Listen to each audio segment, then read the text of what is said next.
అందరికీ నమస్కారం. సాధారణంగా అధికారంలో ఉన్నవారు ఇతరులపై అవినీతి ఆరోపణలు చేయడం, కొద్ది రోజులకు పక్కకు పెట్టడం, తమ అవసరం కొద్దీ మళ్లీ తెరపైకి తేవడం, లోపాయికారిగా తమకు రావాల్సింది దండుకోవడం, అవినీతి మాఫియాతో కుమ్మక్కవడం తప్ప అసలైన బాధ్యులపై చర్యలు తీసుకున్న దాఖలాలు పెద్దగా లేవనే చెప్పాలి.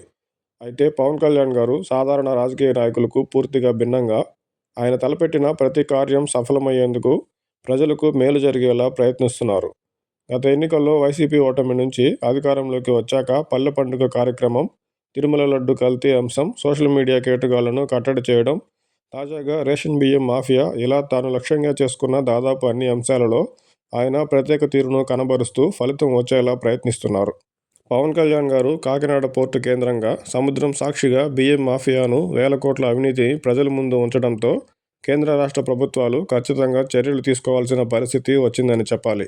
పవన్ కళ్యాణ్ గారే స్వయంగా రేషన్ బియ్యం అక్రమ రవాణా మూలాలను రట్టు చేయడంతో పాటు ఏకంగా సముద్రంపై అక్రమ రేషన్ బియ్యం లోడుతో ఉన్న నౌకను సీజ్ చేయాలని ఆదేశించడంతో, దాంతోపాటు దేశ భద్రతా లోపాలను ఎత్తిచూపడంతో కేంద్ర ప్రభుత్వం దృష్టి పెట్టాల్సిన పరిస్థితి వచ్చిందనే చెప్పాలి.